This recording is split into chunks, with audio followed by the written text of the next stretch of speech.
What's going on, y'all? It's your man, Brownie Truth. And man, I did everything that I was told to as a kid, right? And everything that they tell you to do. And boy, it led me to my downfall. So I know you're probably curious about what I'm talking about. I did every single thing that I was told to do, cherish, appreciate, worship, gentlemen, chivalry, okay? I did everything I was told to do to please a woman. And surprisingly, that ended up being the root to my downfall. Doing everything right ended up being the root to my downfall. And it made me learn the truth of the nature of women. So I'm gonna get into that into this video. And by the way, I'm not misogynistic. I'm not a woman hater. I've loved and appreciated and still do women for my entire life. Treated them like queens. It's just after you experience something so much, you learn it and you learn the reality of it, especially when you take a lot of time trying to appreciate that thing and do right by that thing. But that thing, whatever it is, it could be people, person, place,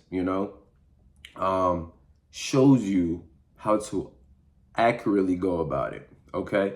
So when I say I did everything right for years, right?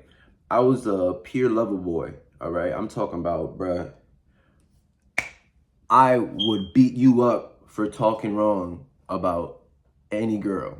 When I was around women, I felt like I was their natural protector from other men. I loved them so much and I appreciated them so much because I was raised by one, and I was so consumed by the love I had for her, that it spread to every single woman, aka my mama. Okay, so I'm talking about, I was in elementary school, right?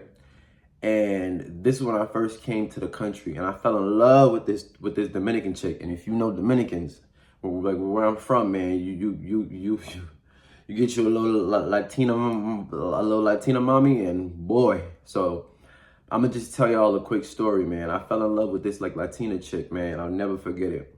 Fresh off the boat, see her, I'm in love, right? This is like 5th or 6th grade, okay?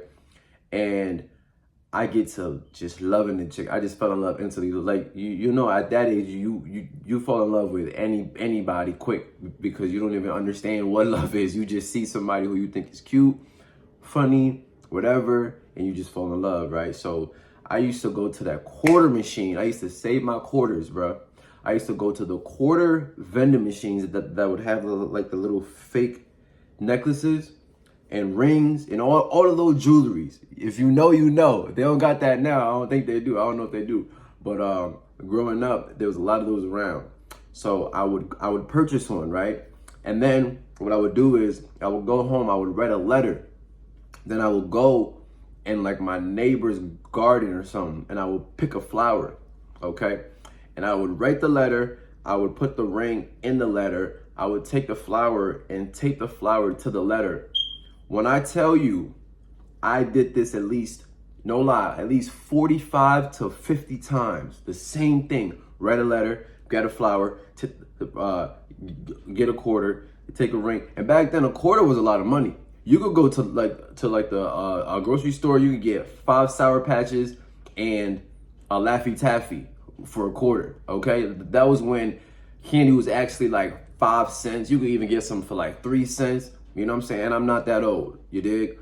So I used to take this flower, this note, and this candy to the chick, okay? And like this chick was very popular. She was actually dating or dated one of the most popular kids in school, okay? I still remember him. As a matter of fact, like me and him are like still like homies till this day, ironically. Crazy, right? So I would wait until either recess or until the end of school, mostly recess, right? And in elementary school, it's all about like popularity and crews and groups, right? At least when I was like growing up. So Like this girl was flooded with the whole entourage at like all times. Like she had like her homegirl here, other homegirl like right over her other shoulder, and like a crew. It was just all of them, and they were always deep. Okay, and so it was just me and like my homeboy Jamani, my homeboy Kevin. It was just like a few of us, right? So I will wait until recess or the beginning of school, okay? When all of us was on like the playground, having a great time, chilling, right? And I would bring this chick the letter, the ring, and the flower, and I would give it to her, right? And she will be surrounded by so many people, right? And people in the school knew that I liked her, and they knew that I didn't play. Even though I was fresh off the boat, even though I was whatever I was always brave. So like if I wanted to do something, if I wanted something, I would go after it no matter what. And that included females, right? So, and I was very stubborn and hard-headed, and I was determined, okay? So I would wait until that time. I would see her be infatuated. Oh my God. Man, at that age, our mind is even crazy because I would envision stuff. I would like dream about her and kiss my hand and make believe it was her. I was young and crazy. I was like 10 years old, okay, or less. Shit. So when I would give her the flower, I'm gonna tell you exactly what would happen. I would give her the note and the flower, okay? Right at like recess when all her friends are all surrounding her, then I would just have like a few of like my homies in like the back, because I was considered like a nerd, African, booty scratcher, all that, okay? Like I didn't have no juice. I would wear turtlenecks in like the summertime because I'm from Africa, so the weather that was considered hot here, it was cold for me. So I would be wearing turtlenecks so so this chick, I would give it to her, right? The sweetest letter in the world. I've always been verbally smooth. I do stutter, but I was always able to like communicate and write really good as far as like smoothness and game. You feel me? So I wrote her the letter, gave her the flower at recess. Boom. This girl would have an audience. She would dramatically do everything slowly, right? So she would take the flower, okay, like off the letter, hold it in one hand, and then slowly open up the letter. And you know, as she's slowly opening it, her whole crew is getting ready to look at the letter, right? Half the time, she wouldn't even be the one to read the letter, but she would sometimes, right? So she would open up the letter and read it. It was something smooth, like, I think you're the most beautifulest girl in the world. I would love to be your, like, man, you're so pretty, and da-da-da. You know, spitting that talk, spitting that game. So she would read it, or they would read it out loud. Out loud, gang. I'm talking out loud in front of everybody, bruh. Everybody, the whole recess. And you know back then, recess was like the red carpet. It was like everything. You did everything at like recess. We used to race, and whoever was the winner of the races was the coolest person. I used to race, but even though I would win, I still wasn't cool. You know what I'm saying? But recess was like our EPSI's award. How the fuck you call that? How you call it? Anyways, it was like our VMAs, okay? Every day. So she would sit there, dear Jamie, I think you're the most beautifulest girl in the world. And I would love to be your man someday. And I think you should be treated right and do. Spit all my game in a letter. Everybody reading it out loud. Everybody's looking at it, looking at me, looking at it, looking at her, looking at us. You heard? So after she would read the letter, she would take the ring too and look at the ring. And this was what was, as kids, we was bad as hell as kids. We was evil. She would look at the ring after reading the letter every time. Look at the flower and look at the note. Y'all, shorty would take all three of them. No dramatics. Just like this. Whop, throw my shit on the floor, bruh. And start stepping on it. Dancing. Stepping on my joint, and then her friends would step on my eyes, no lie. Step on my joint, come. Destroy my letter, destroy my flower, destroy my ring, and sit there and laugh at me.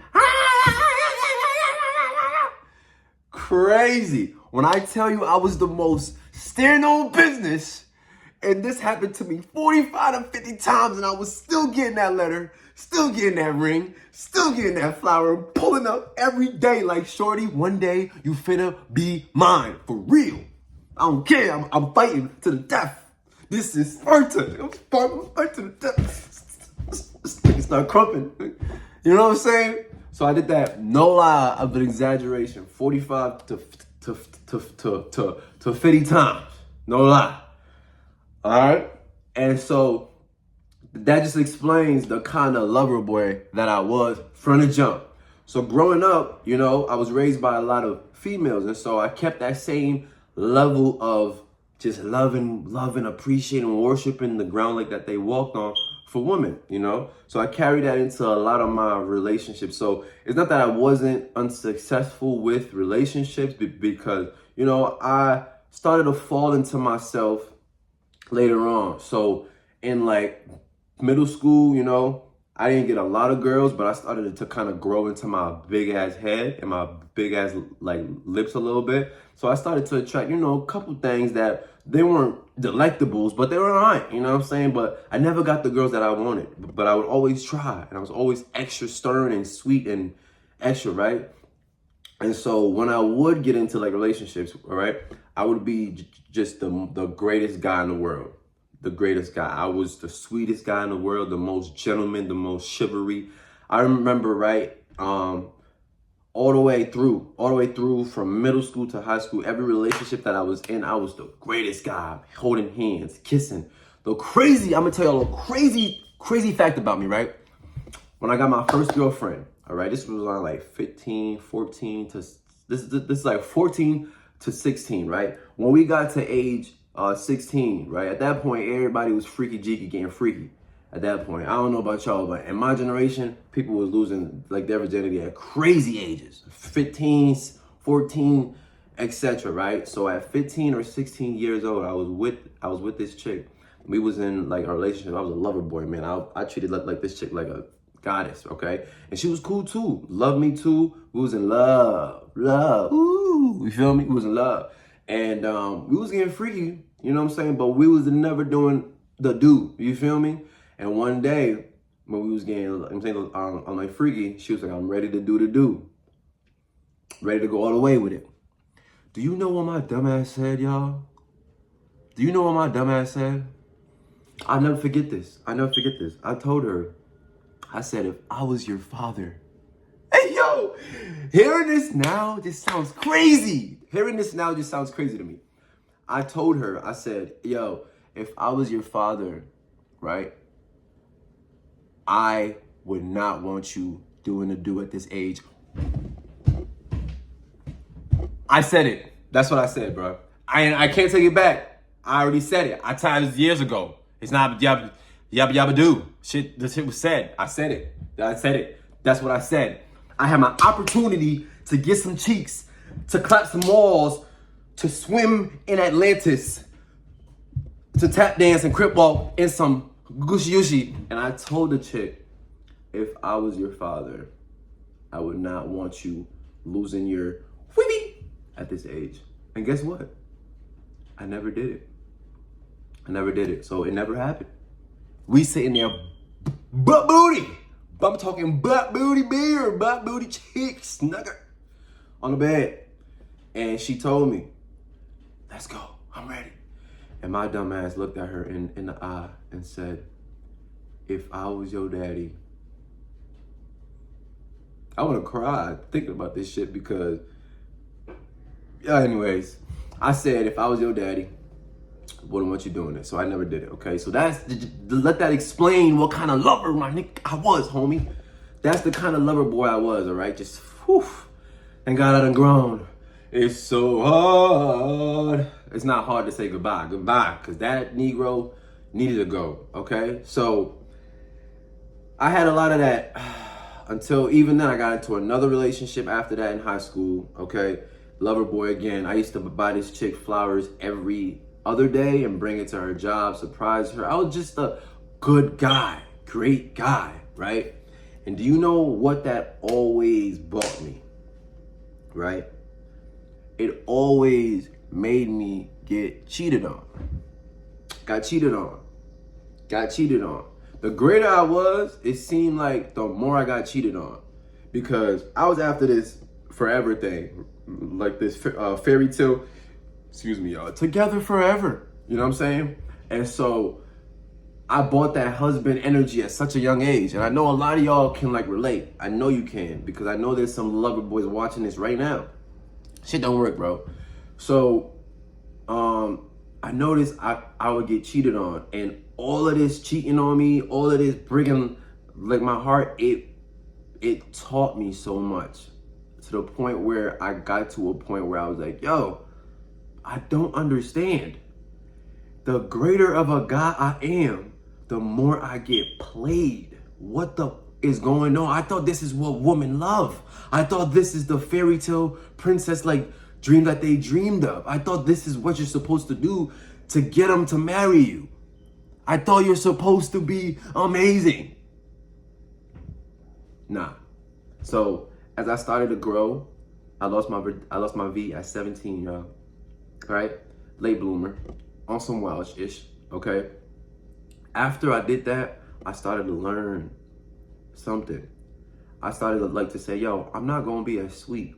I started to like to say, I'm gonna be me unapologetically. So if I felt a thought in my head, instead of me, because here's what I would do. I would feel something and think something, right? But I would think of them as so sweet and gentle that I would change and alter how I felt and expressed it in a nice, sweet way. So I told myself, yo, I'm gonna stop trying to always be sweet all the time. All this sweet stuff is just not working, right? I said, I'm gonna just feel whatever I feel, I'm gonna spit it out raw.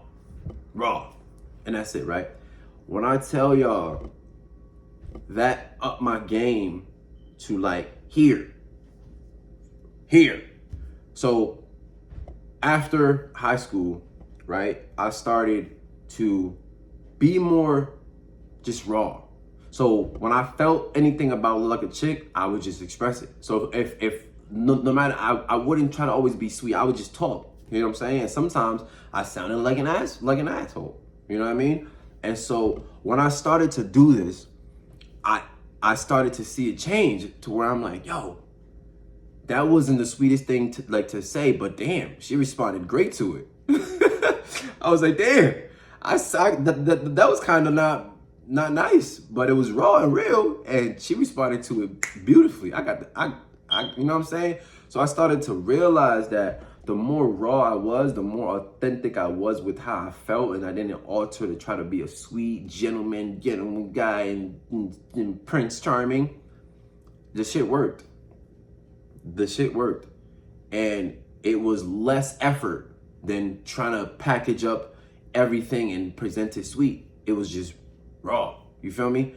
So when I started to realize this, yo, I was like, yo, there's something different here. Then I started to act raw, however I want to act. So like if I was with a chick and I would see her friend and me and the chick weren't together, I'd be like, damn, like your friend is cute too. Just saying raw stuff. Not even trying to be rude. I would just be like, I'm gonna just be brutally honest. Like that was like my thing. So I started to be, and I would see how they would respond. I would see that when I would say that, the shorty would like me more and start clinging on to me more. Like, where you going? No, that's my. And I'm like, yo, why is it that the more raw, authentic, and just real I am, and kind of an asshole, the more women are attracted to me? And that's when it hit me. Bing. That's when I was like, yo, I'm never trying to play this lovey-dovey, perfect guy, gentleman role. Don't get me wrong. I'm nice, and you could be nice. You know what I'm saying? I'm not saying just be a dick or I was a dick. No, I was nice, okay? I was still cool. It's just I was authentic. I was real. I was raw, and I didn't try to package everything to be sweet. I was just myself. Whatever I thought in my head, I split it out no matter what. But I stayed in a loving energy, in a respectable energy, right? And so growing up now I'm in college, right? Now I'm a student athlete, right? Well, let's just get back to high school. When I started to do that towards like my senior year of high school, man, I started to get a lot of girls. I did. I would be at parties and dancing and freaking a lot of girls because I was an athlete, and I started to just be raw. I would see like my other teammates. I'd be like, damn, these guys treat these girls like trash. I was the guy who would be like, don't let him treat you like that, baby. I could treat you way better, baby. And then the chick would run right back to the guy who's treating her like crap. And I'll be like, what is going on? I'm offering them a Lamborghini and they want to stay in a 1996 Buick. But they love the Buick. You know what I'm saying? The Buick would break down on them, but they love the Buick. And I was the Mercedes, the Ferrari, the sweet little rose. That's my ear. Here you go, honey. You know what I'm saying? It didn't work. So I got to college now, and I'm an athlete. At this point, I done started to learn a lot. So I just walked into my authentic like self to where I was me. Whatever thought I felt in my head, I knew I was a loving individual. I would just spit it out. However I felt about like a chick, I would just spit it out. If I seen a chick, I'd be like, damn, you gorgeous, but like something. Like I would just say whatever I felt, and that shit worked. The shiz worked, y'all. I started to get an inflow of just girls. It's like they can smell when you're just raw. They can just smell when you don't give up. You feel me? When you're not trying to be Romeo, and they just love it. So I just realized growing up that everything I was fed to believe, it's not that it's not true in some circumstances, but it didn't work.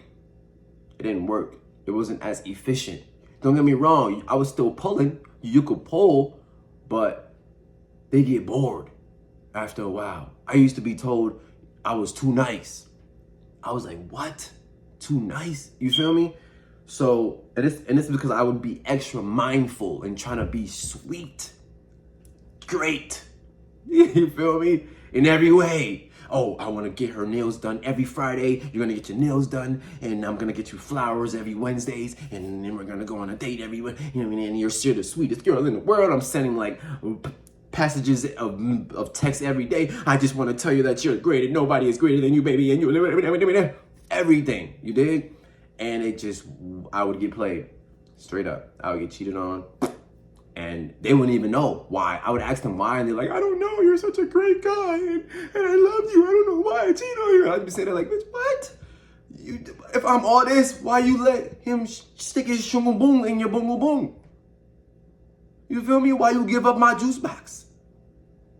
With no straw. And then he jumped you like this. I gotta use the straw, and you just gave it to him to just squeeze you and dip it. You feel me? Pause, because that looked a little. I meant like the juice box. You feel me? I use a straw. She made me use a straw, is what I was saying, but she would give it to other guys to where they just squeeze the juice out. Oh, you little freaky little weirdos. All right, so pause. So, but yeah, so I get to college, y'all, and I'm just myself, authentically. Okay, I'm raw. If I feel like something's gonna hurt their feelings, but it's really how I felt, I was spitting it. You feel me? So the thing about it is, right, even though I was like that when I was single, like the most, I still hadn't learned to translate that into my relationships. So I would still get into a relationship and, I was still me, but I would think this is my girl now. So I gotta be that chivalry gentleman. And don't get me wrong, I still was. And you still do to a level, you feel me? But they were attracted to that part of me that was raw. You feel me? I just didn't know how to keep it because I'm thinking I want to marry this chick. So I gotta not be too raw. You feel me? But didn't work. So yeah, I got into a relationship in college and at this point I was in my prime. So that didn't end up working out. And then after that, I just went on a spree. I was just that dude. And I went to like 4 different colleges. And the reason why I was that dude was because I was authentically myself. Didn't give a damn how nobody felt about what I said. And I'm not generally a mean person. So everything I said was just true and real and me, and that just attracted so many women. It did. And people in general. You know what I mean? So in college, I was wilding. I played sports, wilding, and I was authentic, wilding, you know what I'm saying? So, yeah, man, everything I was told to be what it was, it just wasn't, you know what I'm saying? The chivalry, it's cool for a little bit, but yo, don't do it for a second. See how it gets the juices flowing. You know what I'm saying? And just, I want to make a part 2 to this. I'll tell you what, if you enjoyed this video and you want to hear a part 2, and in part 2, I'm going to get more into like detail into what was working for me. You know what I'm saying? And how I went about stuff. If y'all like this video and you want to hear more of my story and you want to hear more, you know what I'm saying? Because this video is already 25 minutes long. Like, please subscribe, comment, and I'll follow up with some more. All right? It's your boy Brian the Truth, man. I appreciate you tuning in. Peace.